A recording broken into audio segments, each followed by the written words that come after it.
exploring the bizarre. Your e-ticket ride into the world of the paranormal. Strap yourself in as we traverse the universe exploring the unexplained. UFOs, ghosts, lost worlds, cryptozoology, as well as other dimensions. It's time to take back the night. Now, your electrifying hosts of Exploring the Bizarre, Timothy Beckley and Tim Swartz.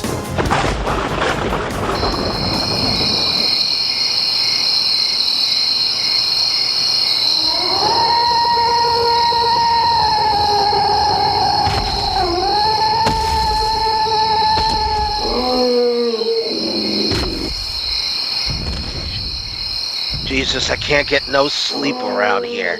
I swear, you're out in the wilderness, Tim, and all you hear is strange sounds at night, and you get up to go take a leak in the bushes, and you can run into a big hairy thing, and all it wants to do is I don't know what it wants to do. Do you know what it wants to do, Tim? Because tonight we're talking about monsters, big hairy monsters, and I guess maybe a few of them are not so hairy.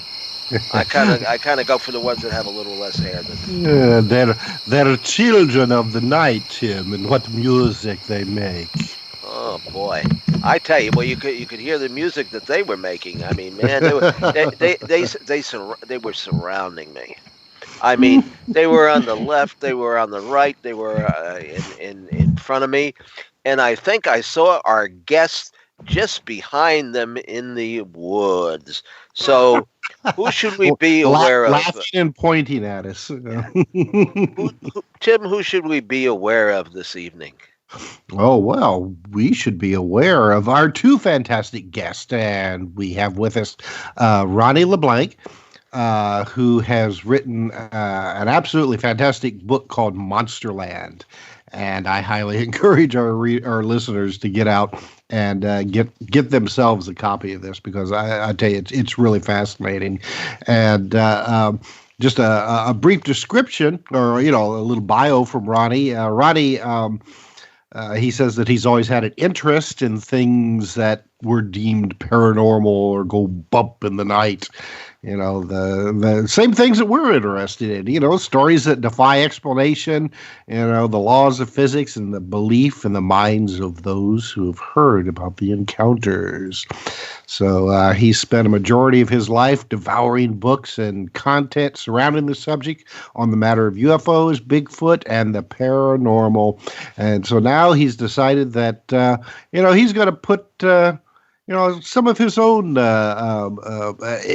experiences into a book, the hidden history, as he puts it, of Monsterland.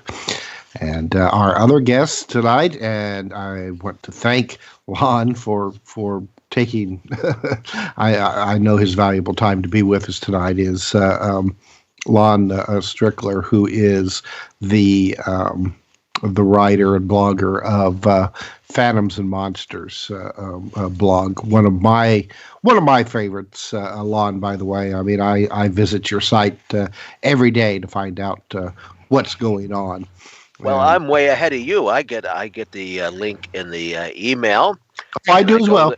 And there's always at least one case every day that will make your hair stand on end. And even at my age, I still got all my hair. So believe me, it stands on end. But, and did you know, Tim, that Lon started Phantoms and Monsters in 2005? So it's been with us that long. Well, I've always had a fascination with monsters. Of course, my thing, if you want to call it that, is always been UFOs. But now we see, actually, we did this a book just recently called Amityville and Beyond, and people think, oh, it's about the Amityville horror house and poltergeist. Yes, but a lot of poltergeists now are being associated with UFOs, and even some cryptids. We have some material in that book that Butch contributed, and some weird things are going on in the woods these days. But my interest in monsters it actually goes back to when I was a teenager. I would go and visit Ivan T. Sanderson on the weekends. We would drive up there. He lived in Blairstown, New Jersey, and right near the Pennsylvania border. And of course, he was the man, the go-to man in those days if you wanted to talk shop. Now, it was more the abominable snowman. Sasquatch really hadn't come onto his own in those days, and Ivan had, of course, had written a book. I think probably the first paperback on the abominable snowman. Big, thick old book, and he had, the memorabilia of the trade around his estate there, the plaster of Paris casts and photographs, whether they were legitimate or not. One could only aspire at the age of maybe 17 or 18 to think that they were all very real. Of course, we know better now. But and then of course I went out and I investigated a couple of cases myself. A few years later, after that, I was in Athens, Ohio. There had been a report of a UFO landing behind a family's house, and the object had landed in the cornfield. Now, we think a cornfield as being acres and acres. No, man, this was a little patch of corn in back of the house. But I decided to walk around the neighborhood and see if other people had witnessed UFOs. UFOs. One woman told me about a mothership she had seen, but at least 2 or 3 people reported that there was a Bigfoot or some kind of a hairy creature roaming the neighborhood. And one woman even said, she says, if you walk back in back of the house, there's an air conditioner there, and the water drips, condensation, the water drips on the ground. You might even catch a glimpse of a footprint left behind by a Bigfoot in the soft mud, because he comes around to, I don't know, get a drink out of the air. My goodness, I don't know what he's doing. Maybe he's just trying to keep cool. But that was my first hookup between the UFOs and the cryptids. And Tim, so have you ever investigated any Bigfoot or Sasquatch sightings offhand? Oh, definitely. Well, in Indiana for a long time has been a hotbed of not just Bigfoot sightings, but like bizarre Bigfoot sightings. There was one that took place in the 70s in Rising Sun, Indiana, where this creature would when it was confronted by people, it would disappear in a flash of light and then reappear, down the road in the tree line and things like that. But it was physical enough that it would get into hen houses and rip the chickens apart without eating them. It just seemed to tear them apart for no reason at all. Like to scare them chickens a little, huh? Oh yeah, it scared them all right. But I did an investigation near Vincennes, Indiana, one time where there had been sightings, and I actually ran across a series, not a series, it was a bunch of footprints, very large footprints in the mud, leading towards the Wabash River. Unfortunately, they were such a mess that, you couldn't get a good plaster cast, setting from them, but you could definitely tell that they were, like human-like prints, but much larger than a normal person. Somebody with maybe 16, 17, inches long, foot, barefoot, wandered around in the mud flaps of the Wabash River. You don't really see that too often. Well, I had covered a case down in the Everglades back. Well, this would go back to the mid 1970s.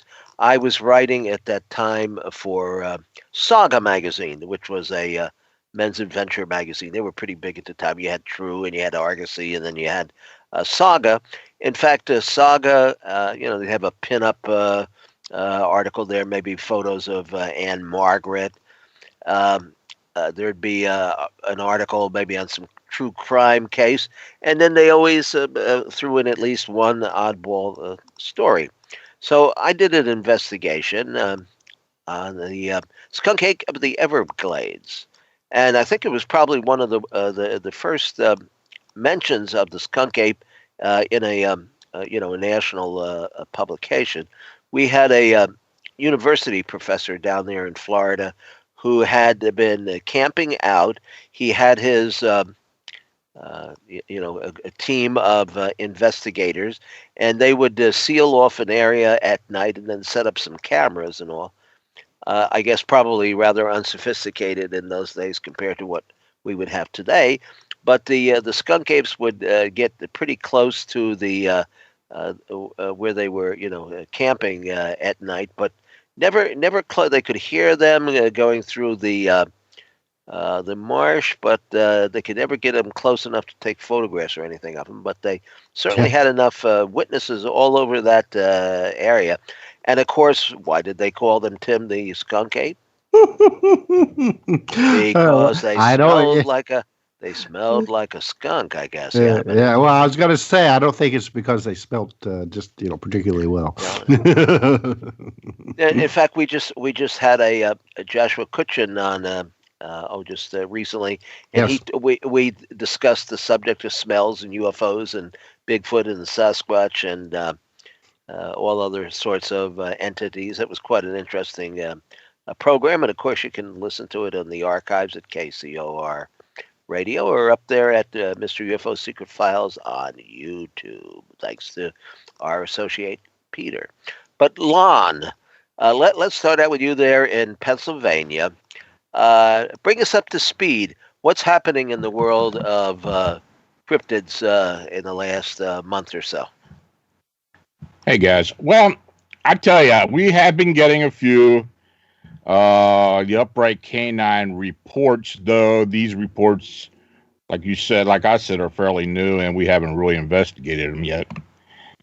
And in fact, I got one today, which is I don't know how to explain it other than that the witness, it was actually two witnesses say they had seen a person actually transform into a werewolf.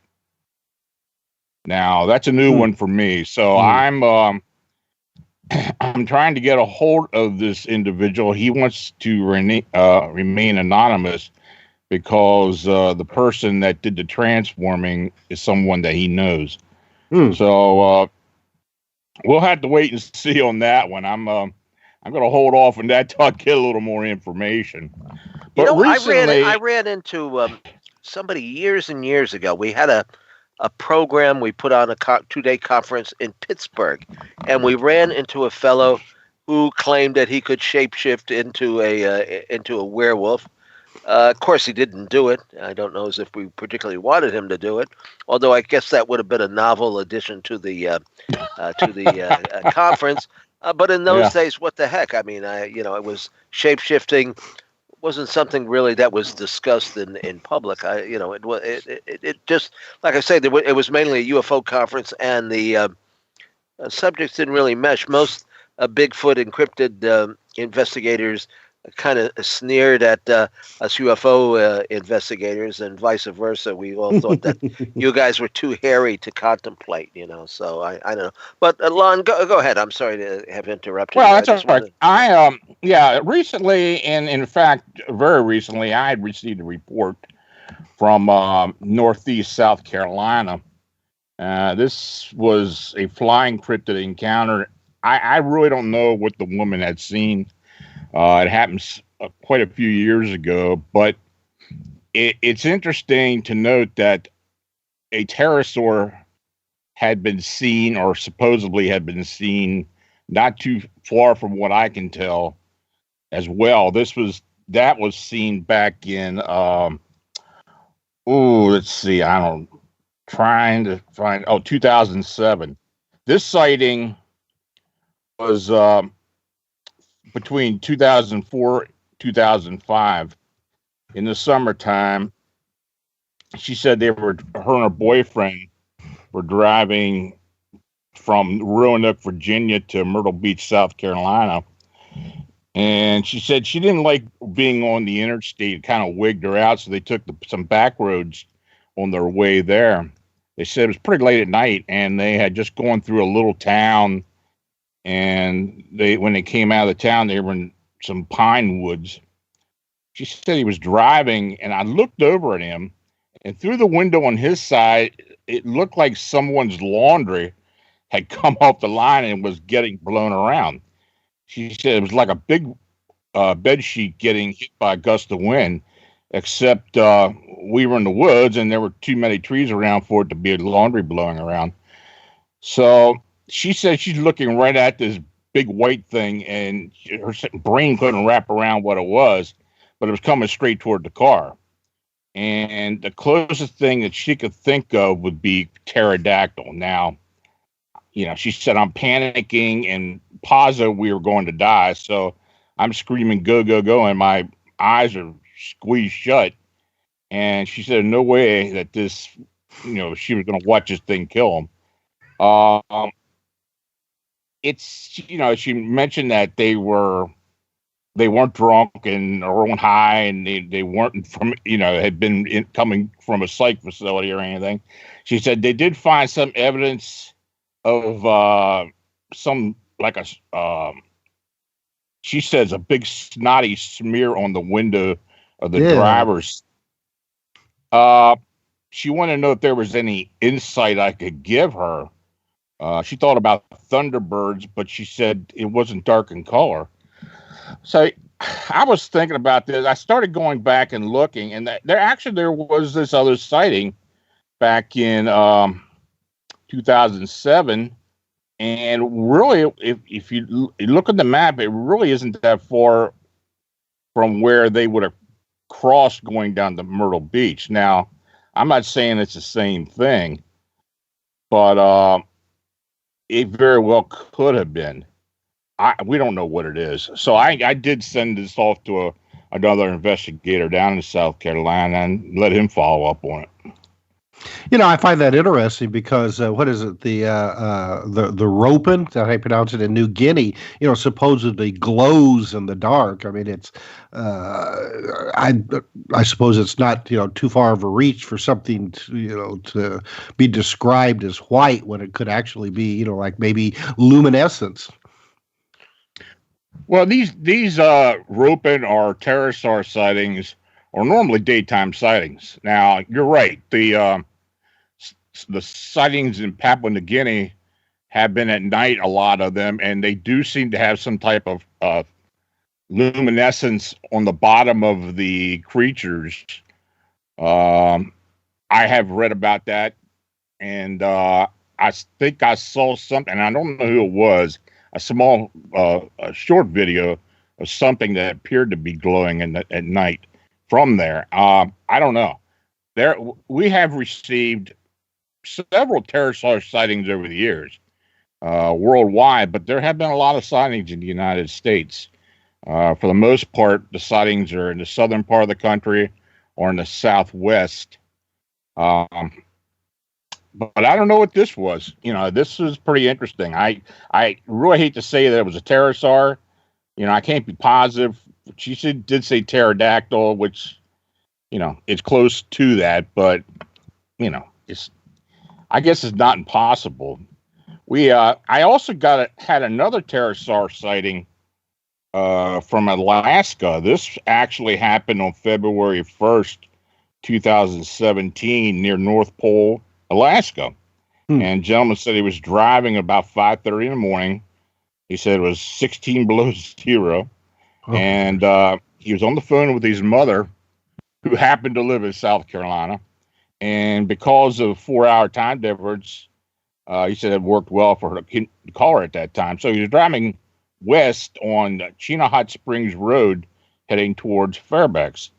Said, I was cresting over one of the hills when I was looking at the dark purplish blue sky. Then I saw the profile of what looked to be a pterosaur flying just above the trees, going from south to north. He said it looked to be 10 to 15 foot long, but I couldn't give a wingspan because of the way it was flying out. But I did see it flap its massive wings once to rise above the trees on the opposite side of the road. He said the sighting may have been 3 to 5 seconds maximum, but I know what I saw. Well, it sounds like a very chilling event. That's where. Well, you know, these type of creatures. I mean, I don't know how they, if they rely on thermals or not. That you wouldn't think would be the right area to pick up thermals, though. I'm not sure. You know, that's not. There have been sightings in large bird-like creatures in Alaska previous to that, but the fact that he said that this had the pterosaur build to it, I just went ahead and posted it as a pterosaur. Now, how closely related would this be to? Do you think to the Mothman that was seen in Point Pleasant? Are we talking the same genre of a cryptid, or? Well, the Mothman is considered basically a humanoid type creature because it does seem to have legs that it can walk on, and as far as arms, are there arms that are connected to the wing? Like I really don't know that, but it does seem to have a humanoid type appearance. People have described it in a lot of different ways, that it had a real close head to shoulder ratio, and it kind of looked like a real actual moth. Or some people have described it having a head like a human and a body shape like a human. So, you know, that would really be classified, I would say, as a humanoid. Well, you know, some of the, of course, Native American legends talk about these flying creatures. In fact, along the Mississippi River, you're probably familiar with this. There's an etching in the side of the cliffs along the river of. I'm going to mispronounce it. Piasis bird. I don't that's know. pretty. That's pretty close to him. Yeah. Pretty close. Yeah. Who's gonna be judgmental on that one, right? But yeah, I remember doing an article on that for like Fate magazine many years ago, and of course, flying creatures are probably not as widely seen as some of these hairy giants that we are here to discuss tonight. Maybe because they fly faster and make less noise or sound. Do people actually hear their wings moving at all, or? Yeah, there have been some accounts where they could actually hear the swooshing sound of the wings. Yeah. Well, I know in a couple of seconds here we're going to be shushed, as because we got a commercial break coming up, and then we're going to come back and we're going to find out about Monsterland. We want to go to Monsterland. Monsterland.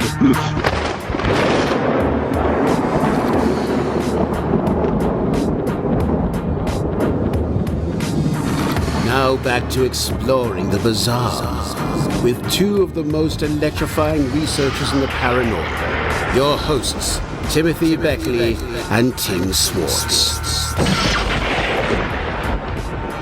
Welcome back. I'm Tim Swartz, and tonight we are talking with Ronnie LeBlanc. Which is it? It's as Tina, our producer, said, the American version is LeBlanc. So LeBlanc, yes. So and we're talking about Monsterland. So Ronnie, why don't you tell us about Monsterland? I know that that's the title of your book, but I guess it's also the name of, or kind of like almost like a slang name almost, of an area that you grew up in, central Massachusetts. That's right. Yeah, it's in Leominster, Mass. It's in central Massachusetts, and it's a small section of southern Leominster around the Lancaster border, where the locals have dubbed it Monsterland. And it goes back to the 1950s.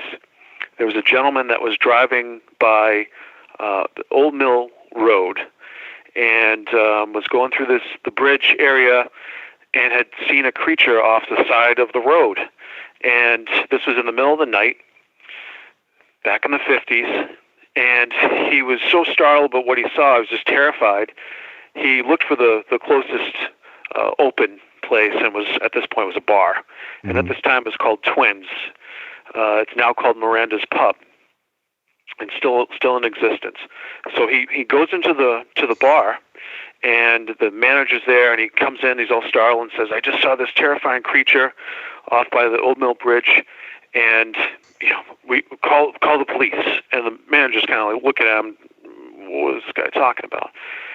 So he realizes after a few seconds he's really serious.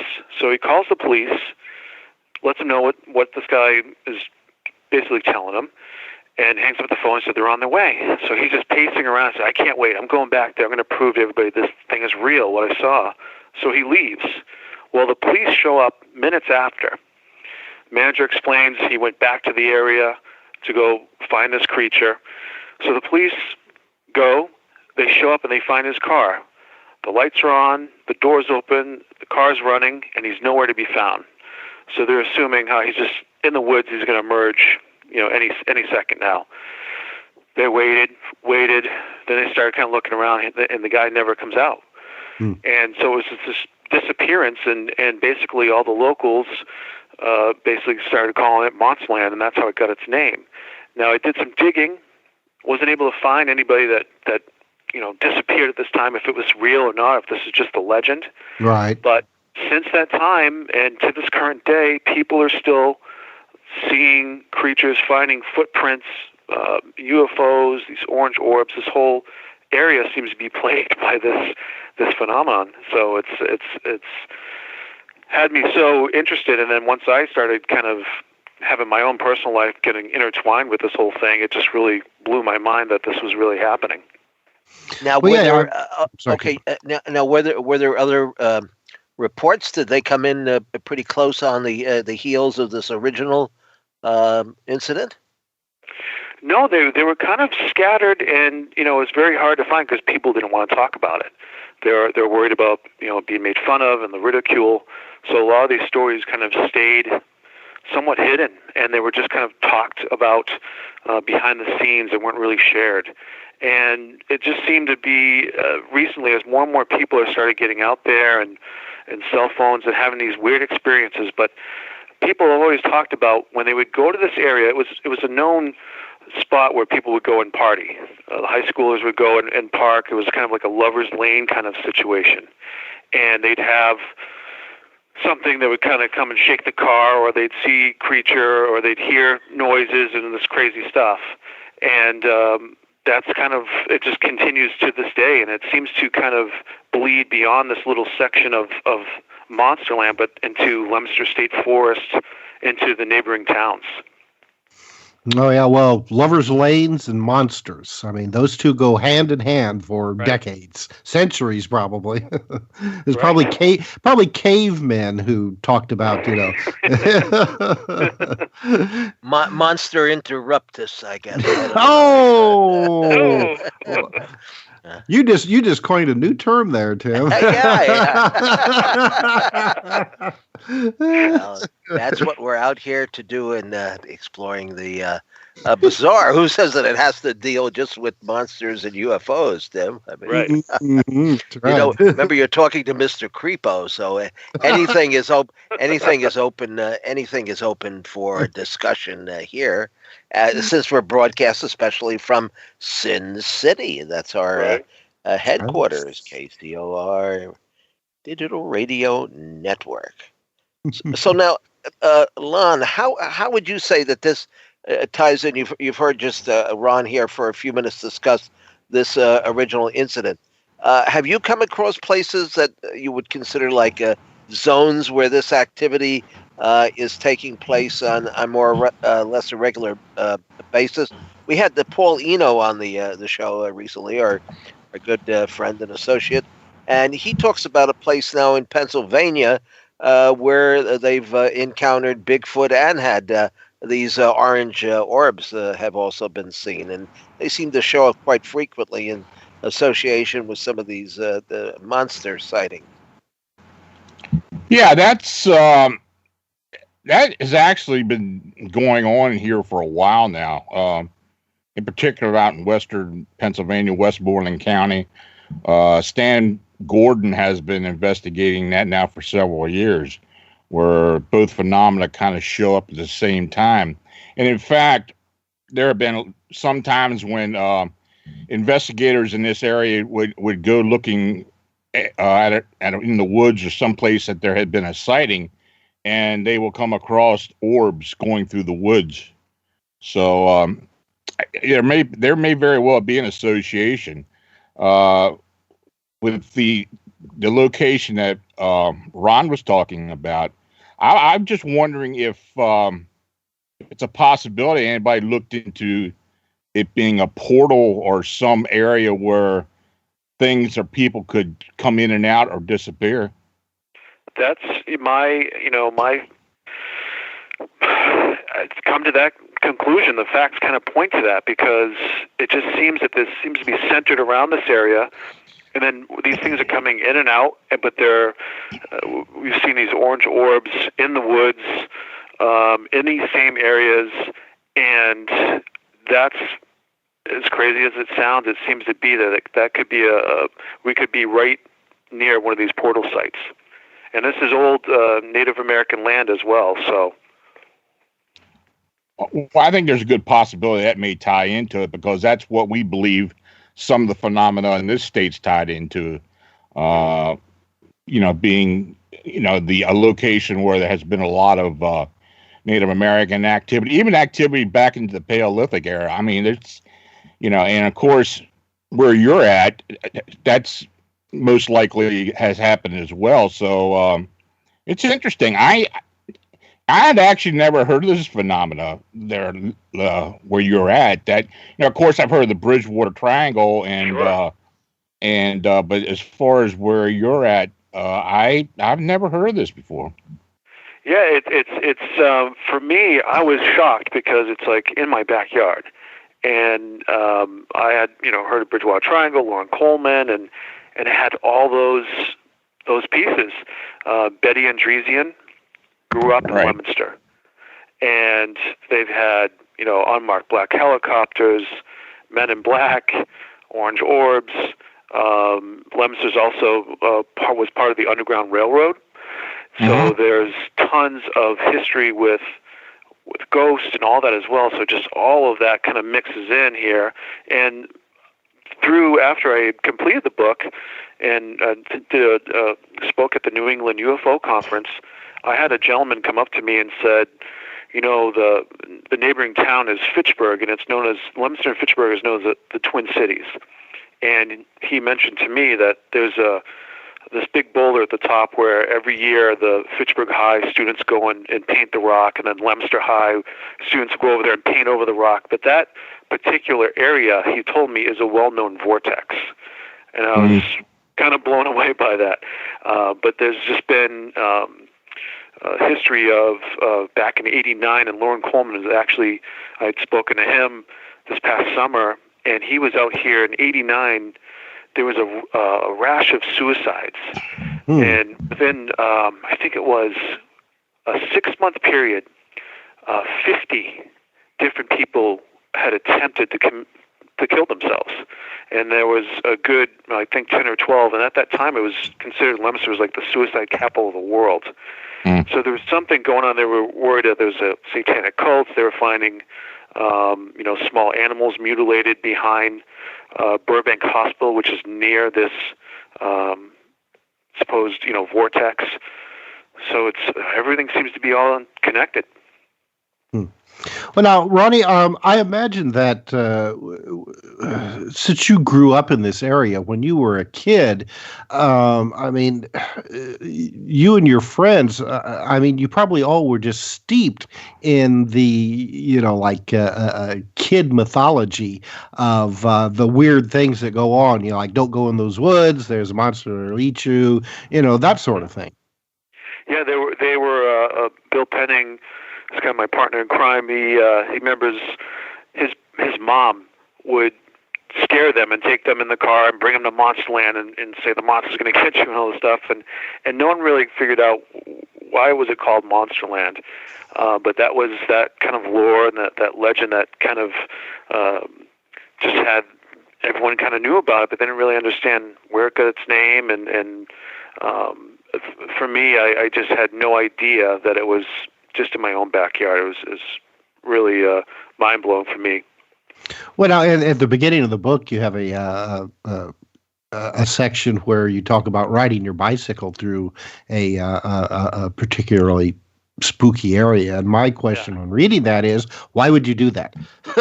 why would you ride your bike by yourself in an area that you know is going to scare the hell out of you?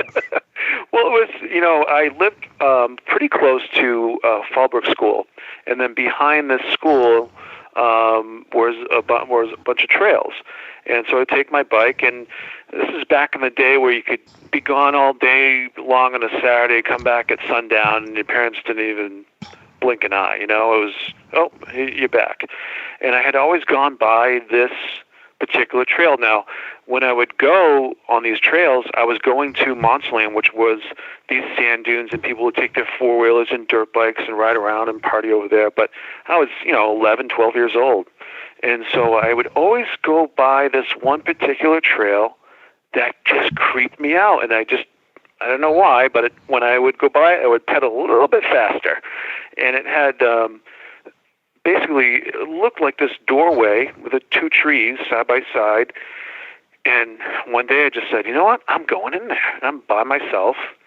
And I had to kind of get off the bike. It was a little incline and walked it in there. And instantly, it was like you kind of walk through something, and my senses were on fire. I was kind of looking around. I didn't know why, but it just kind of, that sense that you're being watched. And so as I came around the trail, it started to kind of narrow and kind of came to like this choke point. And I was like, man, what am I doing? Do I go any further? And I just stopped in my tracks, and I was just looking straight ahead.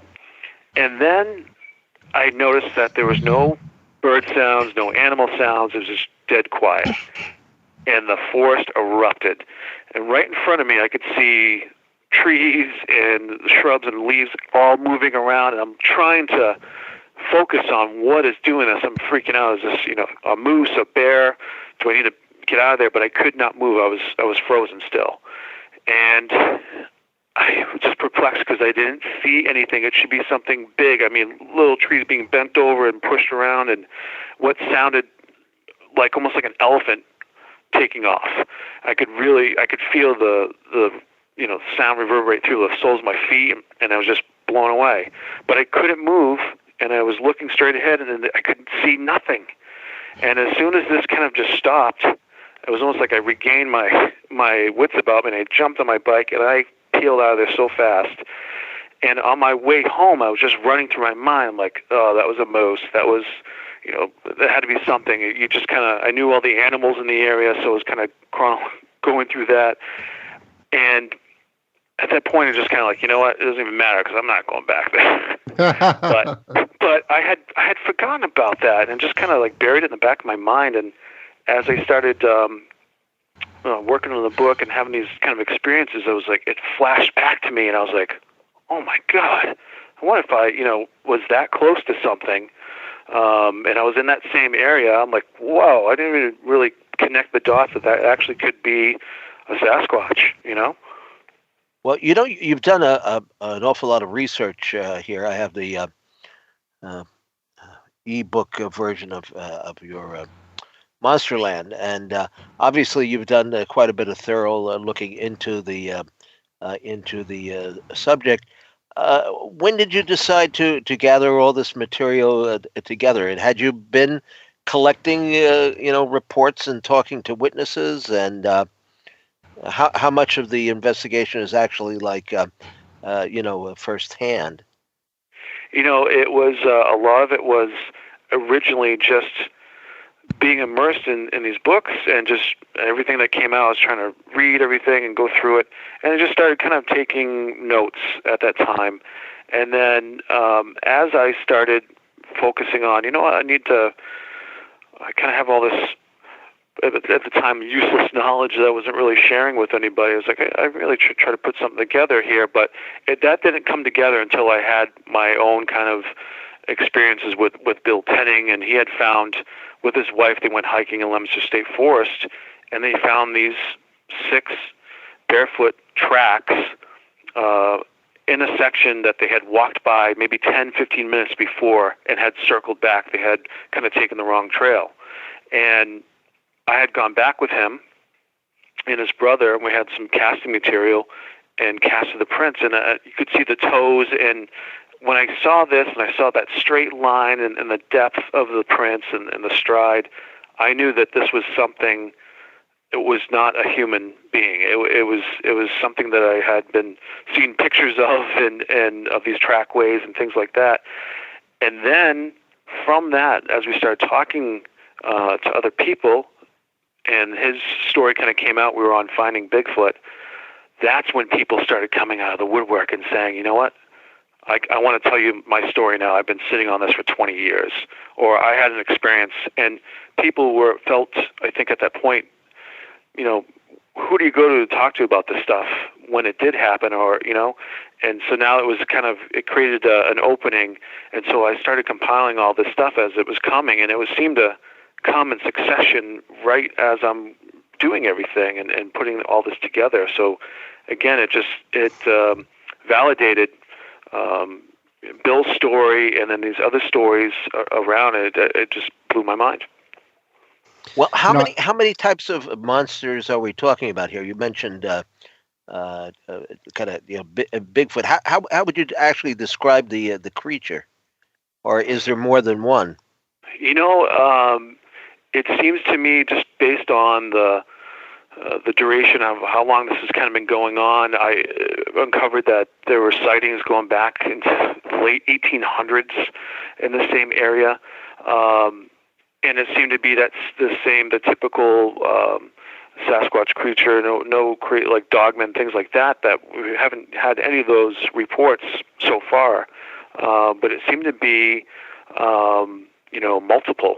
And what's interesting is the Leominster State Forest, part of it, the Mid-State Trail runs through it. Now, the Mid-State Trail is 92 miles long, and it runs from basically going into almost Rhode Island all the way up into basically Canada. And so it seemed to be like this huge corridor for them to kind of come through up and down.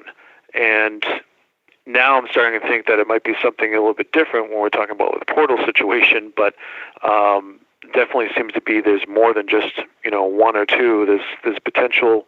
They found certain sections in Leominster State Forest that they found what looks like almost like a nursery, where there's all these different structures and multiple spots.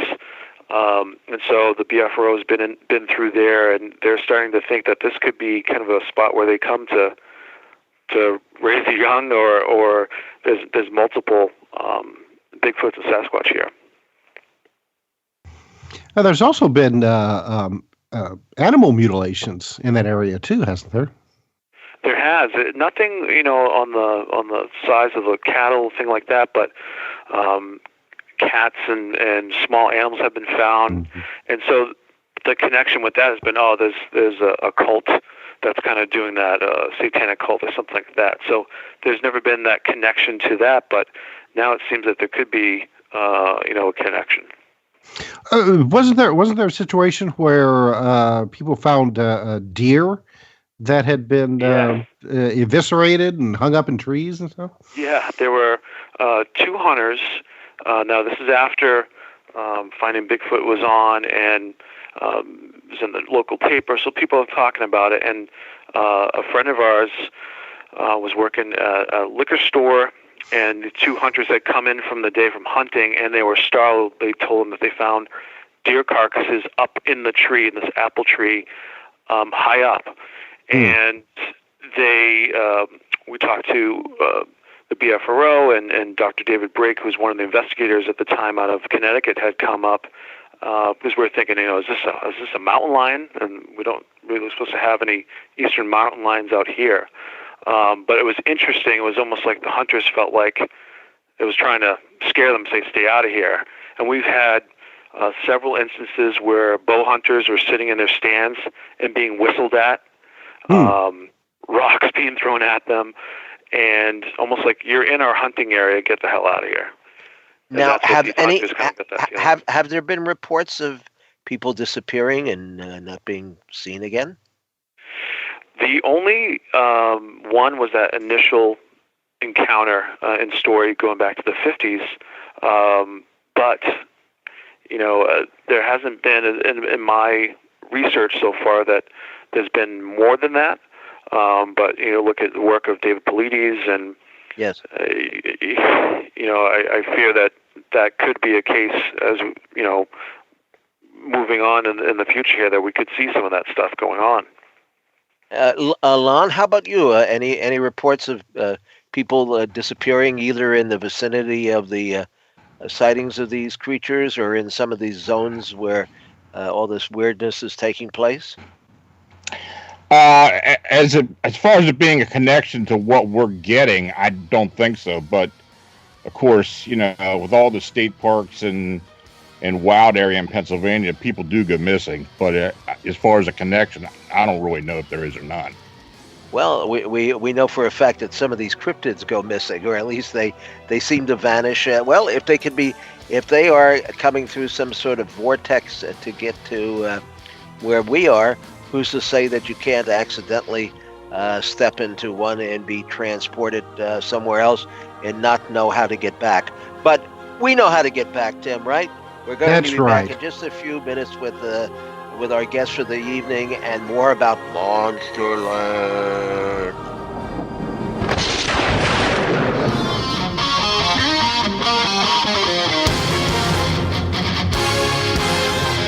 Exploring the bizarre. Your e-ticket ride into the world of the paranormal. Strap yourself in as we traverse the universe, exploring the unexplained. UFOs, ghosts, lost worlds, cryptozoology, as well as other dimensions. It's time to take back the night. Now, your electrifying hosts of Exploring the Bizarre, Timothy Beckley and Tim Swartz. Welcome back to the second hour of Exploring the Bizarre. I'm Tim Swartz.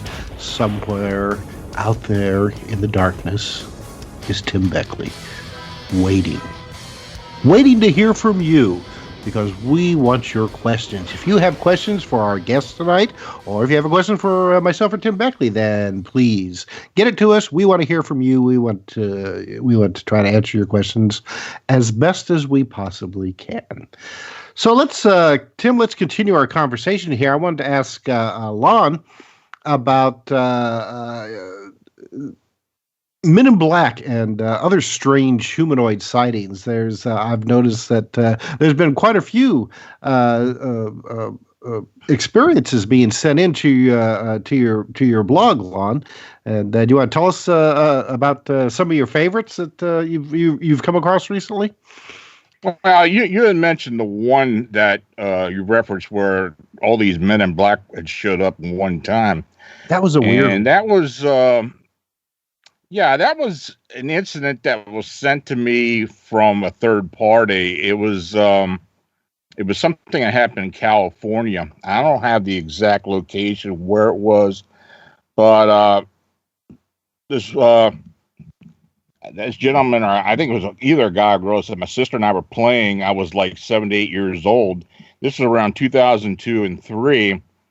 A place where I lived there, and there was an alley behind my house. Now, in my backyard, that has a door that leads into the garage, and to this day, the garage door was open and just let anyone through the alley, like an alley to my garage, to my house. So my sister and I were playing real quiet, and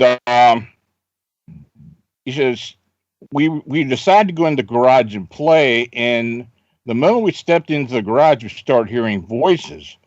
But we didn't bother checking to see what it was, because, you could clearly see where the alley was. So just then, it said we looked at it and we didn't know what it was. And it said, So we took a few steps since the garage is small, and we decided to take a look outside the alley. And this time we heard voices coming in. We saw, and then it was people in the alley. These people were just talking in groups. There were about 50 to 75 people in the alley, all in black, and there was a big black limo on the side. Wait a minute, how many people? How many? 50 to 75. Wow, that must have been some alley. I'm telling you. And there was a big black limo on the side, and what it seemed to be an alien. I know it was. That's what they said. I know it was an alien. The alley behind my house is narrow, but so it was like all places, all these people were there. He said, first thing we thought, we were just kids, that they're filming something. And maybe the guy's dressed up as an alien costume or whatever. But, it kept going on. So like 30 seconds later, after we went back in and started, we were just a bunch of kids. So we went back in the garage, started laughing and giggling about it. So about 30 seconds later, we go back to check it out one more time. And we went out there and they're gone. All of a sudden, they're gone. Well, they all got back into the clown. They all got back into the clown, the black clown Cadillac, I guess. Yeah, right. All stuffed themselves right back in and disappeared, I suppose. So they kept talking about this, how it's so unexpected and all, but they said I was speechless. I didn't know what it was. Nothing like that's happened since, but and they both saw it, and they both talk about it to this day. So 50 to 75 men in black and an alien in their alley in a black limo. and one vehicle. Yeah. Well, hey, and they all disappear within 30 seconds. So that's kind of you're talking about portals. I mean, I don't know if that was the case or not. But we've had a couple of times on the show Johnny Sands, the country singer. Yeah. Who I've known for quite a number of years.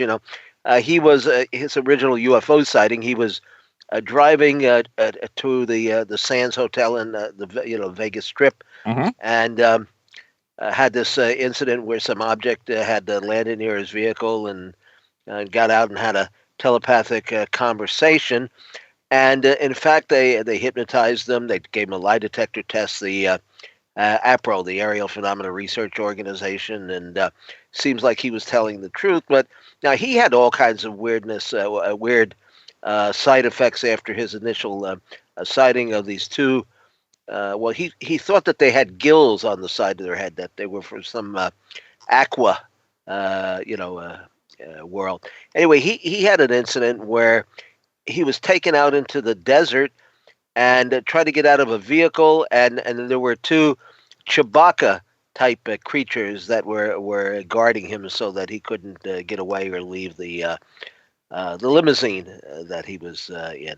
And they had other UFO sightings and things that were going on there that he swears were associated with the original incident. So these weird MIB types, of course, do show up. It seems you never know when they're going to appear alongside of a UFO or a cryptid these days.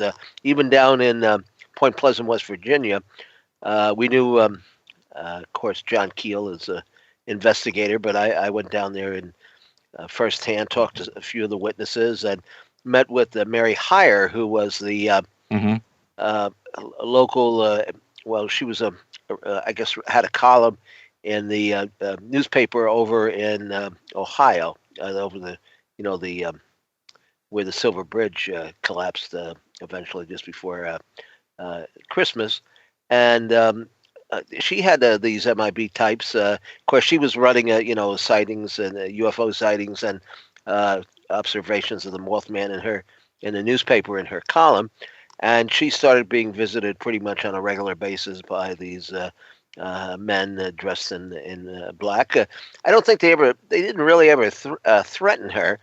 They always just seemed, if anything, to be rather confused. What they said just didn't seem to make a lot of sense. I remember she told me one time the guy came into her office, and he saw a fountain pen or some kind of pen, ballpoint pen that was It's a on the desk. ballpoint, yeah. Yeah, and he picked it up and was bewildered and wanted to know exactly what it was for. And I'm sure if it was me, I would have said, to poke your eyes out or something. But I don't think Mary was quite that, rude to her visitor. Now, Ron, up there in Massachusetts, there was a flap of mysterious airships going back as far as 1909. Right. Yeah, and Worcester, we're part of Worcester County, and Worcester's about a 20-minute drive, and there was the airships, and this was before. I think there was this is 1909, and a gentleman had come forward. This guy William Tillinghast, who worked for the Super Seal Manufacturing Company in Worcester, and claimed that it was his machine that he was flying around, and claimed that he could fly to New York and back to Boston and back to Worcester and then back to New York, and no airship was materialized. No one, he never showed, here's the ship, but people were seeing this thing in the sky with this spotlight, and people over days, several days around Christmas time, people were seeing this thing. Now, you had similar, Tim, right? There were similar reports in around the same year, 1897, but I think also in England in 1909 or 1907. Oh, yeah. Well, I mean, all across the country as well. I mean, the United States, it started in the West and then expanded out to the East. And there was always some scientist or inventor that seemed to be taking credit for the appearance of the airship, but yet nothing. There was never any physical proof. I don't know were any patents filed. Do you know, Tim, on any of these airships? I do know that was it Dennis Crenshaw, who's been on our program. Did he not write a book about one inventor who apparently had all these variety of airships? Yeah, Dennis Crenshaw, but Walter Bosley has done extensive research into this whole subject in the NIMSA group that was located out in Sonora, California, that supposedly was at least one of the groups behind these airships, and it was Bosley has speculated that the NIMSA group was actually associated with almost like a group out of Bavaria that they were using the United States to work out of. So Bavaria. Bavaria, yes. Yeah. Well, so they flew the ships over from there to here? No, they, there was a large number of immigrants or people who came from that part of Europe into the United States at that time, and they no wall to keep them out, huh? No. Yeah, exactly. Yeah. But California was a good place supposedly for them to work out of because, I mean, it was big and open, and there weren't a lot of, government agents trying to follow them around and figure out what they were doing. But yeah, I mean, supposedly this group and then another airship group that was primarily Americans, were operating both at the same time and may actually have been like the early forerunners of the like the breakaway civilization or the secret space program. Yeah, secret space program. Now, didn't you? We have a book on the secret space program. Didn't you theorize in that book that Nikola Tesla, some group associated with Tesla, might have been responsible for some of these early That was the American group, and yeah, it was financed by people like Morgan and Westinghouse and some of the other like rich East Coast families because their wives had become interested in seances and tipping tables and parlor tricks like that, and very much like the women mediums over in Germany in the early 1900s. They supposedly had gotten communications from who knows what, discarnate entities that claimed that they were from Mars, and actually supplied like diagrams on how to construct some of these crafts. And so yeah, we could do a whole show on that just by itself. Well, it's kind of remarkable that most of these craft, these airships, kind of fit the same description. I mean, whether they were seen in. Now, I hadn't heard of this particular flap in Massachusetts in 1909. That's kind of new to me, and probably to quite a few other people. Now, Ronnie, were there other sightings after? I mean, before the monster, before the monsters started showing up. I mean, in the same area. Well, I know in like 1765 there was what they called the flying black giant, and it was shaped like a human body, and it was almost like a cloud. And this was 1765, so we're 10 years before independence. And this was 6 months after British Parliament had announced the Stamp Act. And so in Boston, there were thousands of people that were protesting this. And then this thing appeared over Boston and was hovering 20 feet above the ground, going through the city, and they felt like it was God's way of kind of communicating the test for the Stamp Act. And it was emitting sparks and making woo sounds, and no one knew what to make of this thing. And so that was fascinating for me to kind of find that. It sounded like a craft, but it was shaped like a human body, and it was just huge. So that was just perplexing to me that this was going on in 1765. Yeah, that's a fascinating story. Now, how did you come across this in your research? This was written by Robert Cahill, and Wow. this was published, I think, 1970.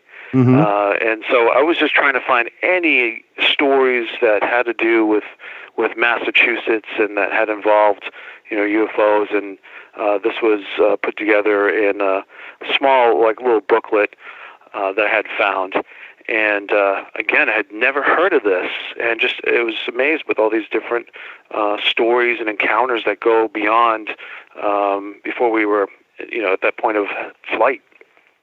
Now, you were telling during our last break, you were telling a story about someone that that did some map dowsing of the area just to see what kind of energies is going on. Why don't you tell us a little bit about that?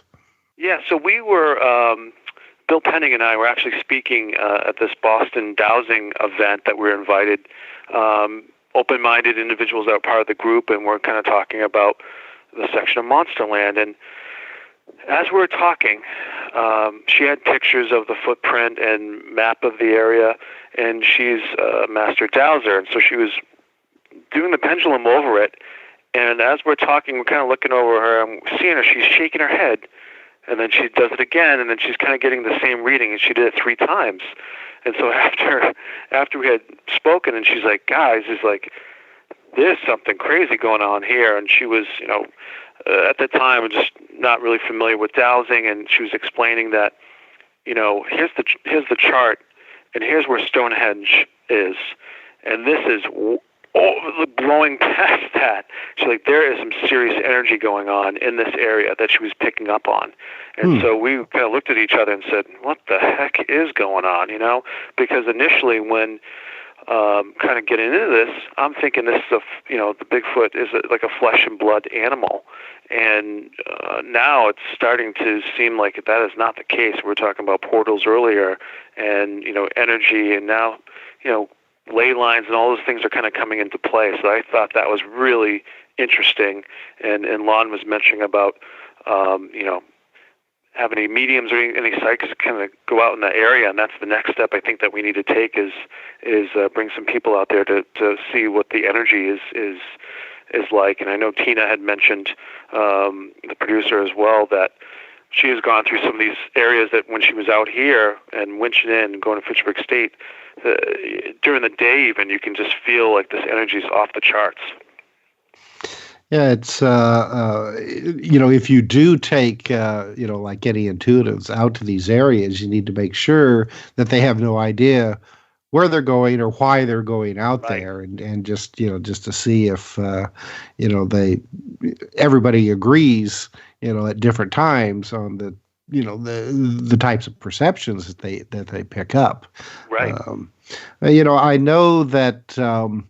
Especially over in England, some of the like master dowsers who have gone over the areas of like Stonehenge and some of the other megalithic sites, and they seem to feel that a lot of these sites, not only is there a connection with like the lines of force in the earth, but there also seems to be, like underground water activity, like underground streams that seem to converge underneath particularly active areas.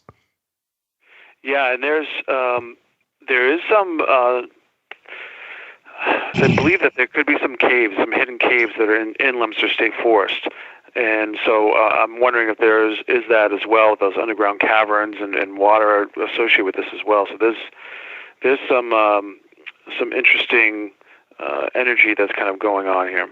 Mm-hmm, mm-hmm. Well, and also, I mean, it seems to me that any place that you have these these energetic areas, you're always going to find a lot of UFO activity. A lot of strange cryptid activity and hauntings as well. I mean, have you run across any stories about what would traditionally be called a ghost or poltergeist or the white lady in the forest, that sort of thing? Right. Yeah. Interestingly enough, Leominster is part of the Underground Railroad, and all the different ghost shows like TAPS and Paranormal State have been to Leominster investigating some of these different ghost cases, and there seems to be quite a few of them. Well, now, what would you say? Is there something, would you say, that attracts all this phenomena? I mean, we talk about, portals and vortexes and stuff like that, but that seems rather simplistic. I know that over the years, where I've run into some of these cases, they have taken place near some of these stone dugouts or structures. Do you have any of those in your area? We do. There is. They found over 200 stone chambers throughout New England, and there's the Antiquities Association, which is in Worcester, believe it or not, which is just a few miles away. And so there's been some chambers that have been found. I believe that there's some hidden in Leominster State Forest. So that's on our docket for the spring and summer as well, to kind of do some digging on that too. Yeah, because nobody really, the Native Americans were not apparently responsible for these structures, and we've heard of people that have actually, in fact. I remember one time a ranger told me this story about how they had this is back in the woods in Minnesota. They had one of these stone structures, and people were camping in them or around them at night, and often reporting UFOs. I mean, it seems that, and then people who went inside the structures, because most of them are of course not even registered anywhere. I mean, they're there. Right. They're open to the public. In fact, most archaeologists, it would seem, don't want to deal with it because it would prove certainly that there was activity here long before Christopher Columbus showed up on our shores, and also even before Leif Erikson and his horde of marauders. Of course, who were they hoarding against? They swept through a village. What village? I don't know. But anyway, yeah. I mean, it seems to predate that. Speaking of antimatter, here comes that guy in the sky again, and we'll be right back. Now back to exploring the bizarre with two of the most electrifying researchers in the paranormal. Your hosts, Timothy Beckley and Tim Swartz. Welcome back to Exploring the Bizarre. Here we are, Tim, in the last segment. It just always seems like just as we get rolling, it's almost time to leave. But tonight we're talking with Lon Strickler and Ronnie LeBlanc. Ronnie is the author of Monsterland, and of course Lon has the blog Phantoms and Monsters, one of my favorite websites. And Lon, we had asked Ronnie about using dowsing or pendulums to try to get some kind of impression of an area. Now I know that you are an intuitive, but I mean, have you ever participated in investigating any cases where you've used your own abilities or possibly brought in somebody else to try to get maybe a psychic impression of what may be going on? Well, I used to belong to a remote viewing group for about 3 or 4 years. I was trained in remote viewing, and it it was very interesting. We used several different ways. But it came down to it, it was scientific remote viewing.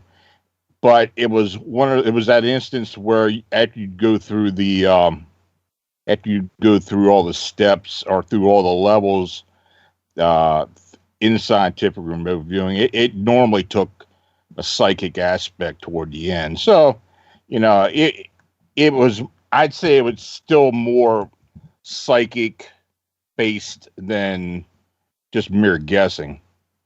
But yeah, I mean, I have used that before, and in fact, I still use it on some of the cases that I'm involved with. If I got a case that I don't get much of a sense of something going on, normally I can get involved with a group of individuals that do remote views.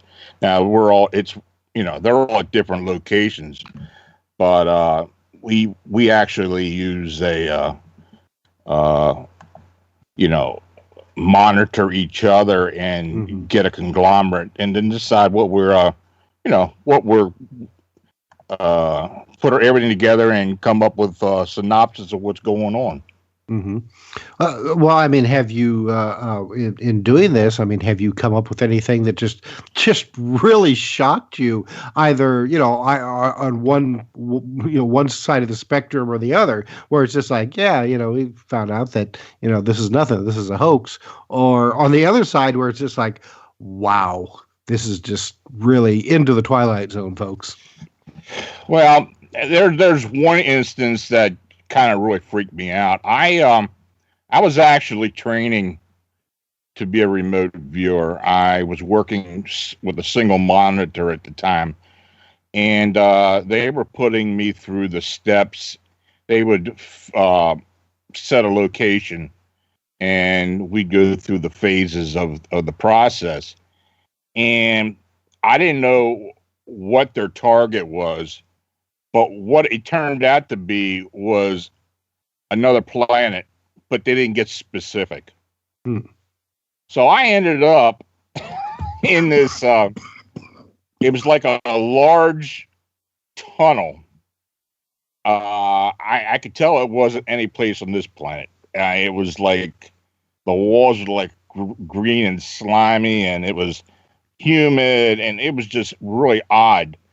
And I was sensing this location, and the funny thing was, I came across this being that looked, I swear, looked like a Tyrannosaurus Rex. It was huge too. The thing was like 10 foot, 12 foot high, and it wore some type of outfit as well. And I'm sensing this thing, but it's almost like I'm standing and looking at it. And when you do an RV, the subjects are not that you're concentrating on aren't supposed to know or tell that you're there. But I swear this thing turned its head and looked right at me. And I was shocked, and I didn't know what to do. But the monitor had the sense enough to get me out of there quickly. I don't know what happened. We never could understand what happened. But that was the most strangest thing I've ever had happen to me as far as using any ability. That's pretty strange. It is very strange. Well, it's reminiscent of Ingo Swann, where, supposedly he had been hired out by some kind of, government agency to remote view the moon. And he said that at one point when he was observing these, he called them extraterrestrials, working on the surface of the moon, that they were aware that he was watching them. And they made it very clear that they were aware that he was watching them, and he got the heck out of there very quickly. And that was that, and I believe that's what happened to me. I don't know how that happened. The monitor who was training me didn't know how it happened, but I mean something, it was my clairvoyant state was transformed into something that I just can't explain. As long as it didn't follow you back. Well, yeah. Yeah. That's extremely interesting. Well, and staying with this, this kind of a weird vibe here. Ronnie, in your book, you talk about how do you pronounce it? Is it Leominster? Am I pronouncing that correctly? Okay. Yeah. Leominster. Okay. The time traveler YouTube meme that had gotten so popular. I was surprised to see that in that area. It's just why don't you tell our listeners about it, because once you start describing it, I'm sure that anybody who is fascinated by this kind of stuff will be familiar with it. Yeah, so there was time traveler footage, and it was I believe it was 1939, and basically it's film footage of this woman or a bunch of people almost coming out of an office kind of building, and it looks like she's talking on a cell phone. And so this was being, this was, I think back in like 2014, 2015, it really started getting a little bit of some social media pickup, and people were talking about it. I'm like, is this evidence of time travel? And it came basically that this was a pre-war prototype of a cell phone, and that off-screen, off of the film, was the scientist that was working on the other end of this cell phone, almost like a walkie-talkie. But what's interesting is the location of this was right down the street, and this was in a DuPont facility. It was right next door to where Betty Andrezian, famed alien abductee, had her first experience in 1944. Wow. With a ball of light. And also, on the other side of this, literally the next street over, St. Leo's Cemetery, where there was a UFO that was seen hovering over a cemetery in 1965. And this was written about in Raymond Fowler's book, Anatomy of an Abductee. And it was investigated by a Leominster police officer by the name of Ciccone. And he knew the couple, and basically said, this couple is known within the community. He believes they were telling the truth and that they saw what they saw, and it confirmed with other sightings that were seen in Ashburnham a week or two before that, which is a neighboring town. So it's pretty fascinating stuff. Now, you seem to believe, I know there's one incident in your book where you talk about one individual who seems to attract a lot of the phenomena. I mean, not just one eye. And what's the story about the marble? I haven't read that chapter yet, but I see there's a picture of a marble on the page. So Mike Patterson, who people may know from Sasquatch, Ontario, who has actually audio of a Bigfoot talking. I had interviewed him for the book because I felt like his research was really ahead of everyone else in regards to the interdimensionality of Bigfoot and that whole topic. And so he had told me that he had a mason jar of these marbles that were given to him that would appear out of thin air and just drop to the ground, or he would find them, gifted to him as he would leave, food and everything. And I said, how do you get these things? And he said, you got to go out there, you got to kind of project a mind, heart of, very love and all this stuff. And so I said, okay, he's kind of told me what I needed to kind of do. And I was basically went for a little hike, and I was kind of out, beautiful summer day, and I had come back, and this was probably a day or two later that I started to, do some landscaping at my house at the front yard. And I had cleaned it off this certain area, and I was getting ready, weeded it out and getting ready to mulch, and I decided to go grab a drink of water and just sit, and I was just enjoying the day, and I was just in a very peaceful, blissful state. I wasn't thinking about, bringing that kind of a marble situation, but I just had a very euphoric kind of state and just really feel blessed and appreciate everything. So I walked back to the spot, and there's a marble sitting on the ground right where I just was. And I was like, what the heck? I'm looking around for the culprit. And so I grab it, and I put it in my pocket, and I'm just like, no way. There's no way. So I go back. Well, nobody can accuse you of having lost your marbles then, that's for sure. My wife did say that, but I ended up putting it behind a book on the bookshelf. So I was like, okay, I'm going to put it here, and I had looked at the coloring of it. It was like a blue and green coloring, a clear marble, but the normal marble look that you'd see.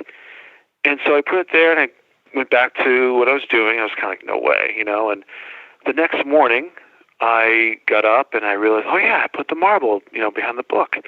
And I wrote down the time, the day before, whatever. And when I grabbed the marble, it was now different colors. And I was like, what the heck? And I said out loud, I was like, all right, send me another one so I know that this is real. I said it out loud. The next day, my dad asked me to come over to the house to help him move a bureau.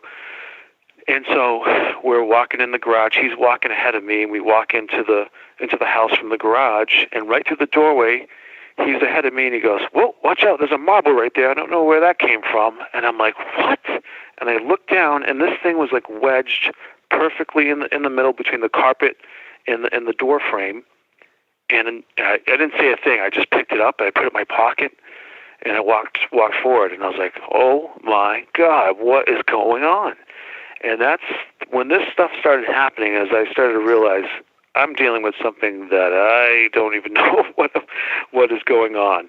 And maybe I think it was like a week later, after this incident, I had told my wife about it, and she kind of looked at me like you said, Tim, like, losing your marbles here. And we're sitting outside. We had friends over, and we're talking, and she's looking down, and she goes, Ronnie, there's a marble right there. It wasn't there 2 minutes ago. And I looked down, there's an orange marble in the dirt. Wow. So that just, I sent a note to Mike Patterson. He just laughed. He's like, isn't this awesome or what?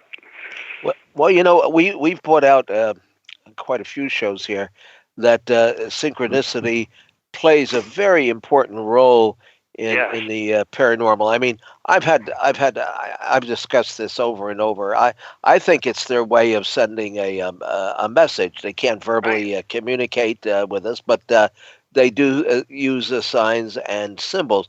Now we had a lady on about a month ago, Tim, Nancy, who wrote a book called Pennies from Heaven.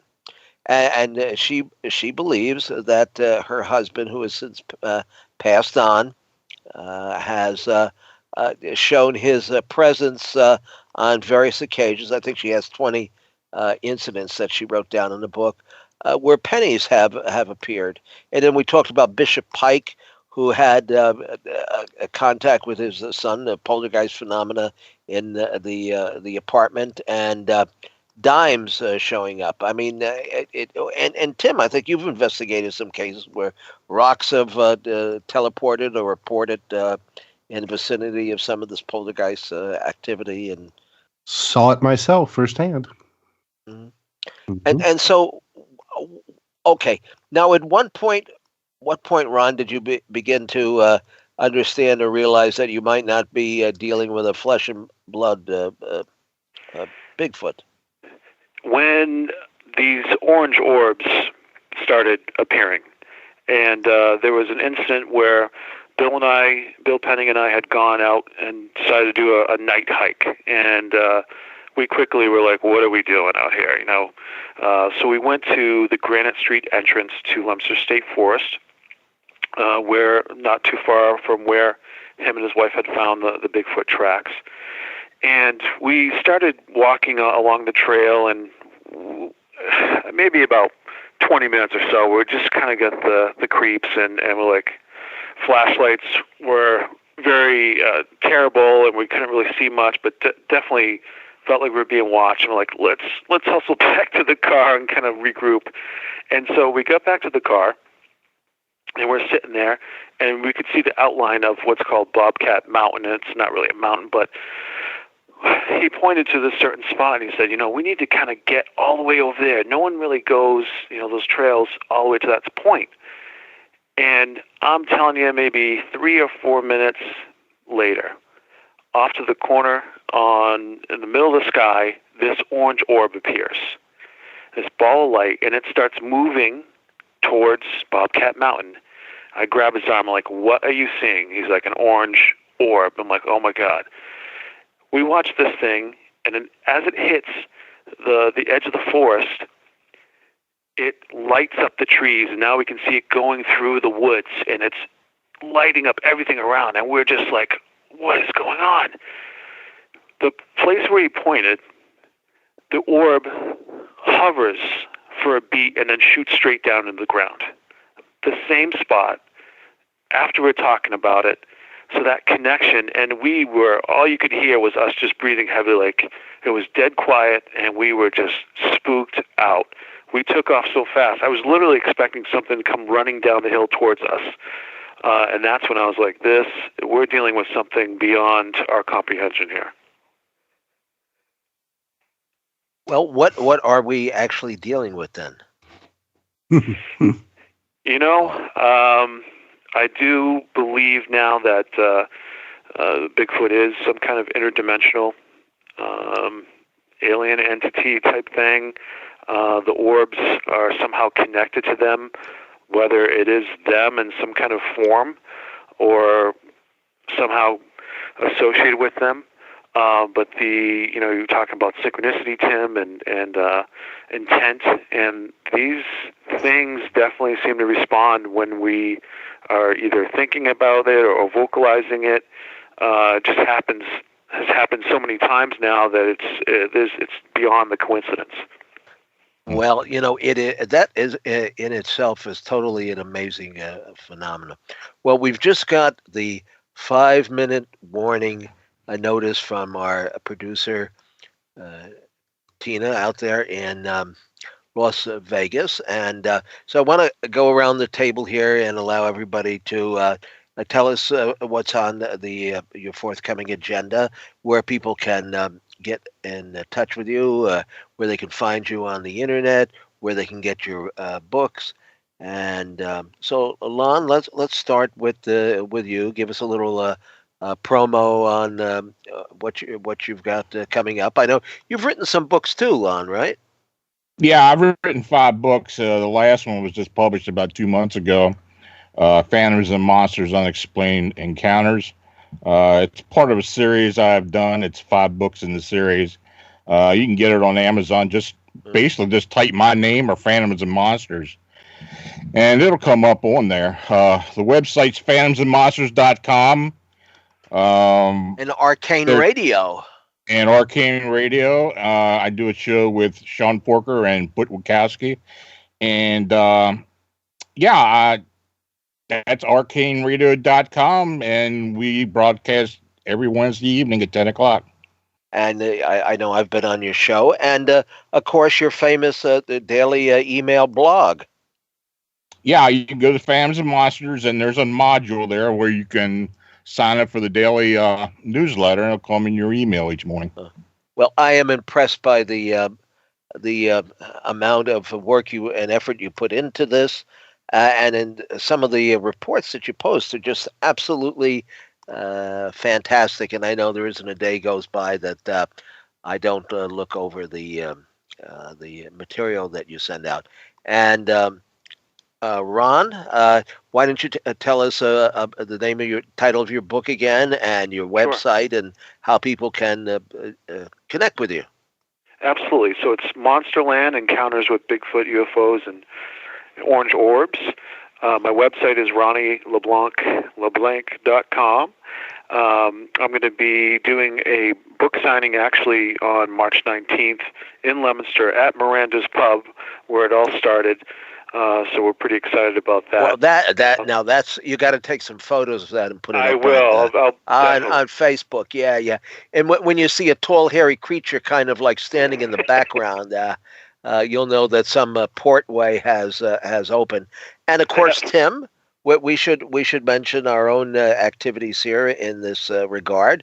We have Amityville and Beyond, which is not just about poltergeist. Don't think of ghost here, because we bring in the cryptid phenomena, we bring in UFOs, we bring in mysterious disappearances, and anything that could possibly be associated with poltergeist, because poltergeists are not just demons from the far side of hell. They could be a lot more.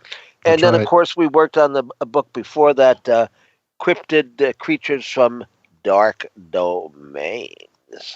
So there's plenty of reading out there, and we've enjoyed our 2 guests this evening, and I think we've heard been very enlightened by this, and I think it's one of the best conversations that we've engaged in, at least as far as the cryptids and the offbeat phenomena that seems to be associated with them. No longer can we think of Bigfoot as just a denizen of the woods. He could be from out there somewhere, Tim? That's right. Out there in the shadows of our minds. And so remember, when you're traveling along a darkened road at night, look up. Not only look up, but look both ways. And you'll never know what you might encounter. And when you do encounter it, do tell us about it here on Exploring the Bizarre. And don't forget our YouTube channel, Mr. UFO's Secret Files. Over 125 shows now archived. You've been listening to Exploring the Bizarre with hosts Timothy Beckley and Tim Swartz. They're taking back the night by jetting non-stop across the cosmos in search of the truly bizarre and totally unexplained, with you as their co-pilot. Thursday nights at 7 p.m. Pacific, 10 p.m. Eastern, on the KCOR Digital Radio Network. For more information on exploring the bizarre, and hosts Timothy Beckley and Tim Swartz, check out their KCOR Digital Radio Network page. Follow their YouTube channel at MRUFO 1100. Exploring the bizarre.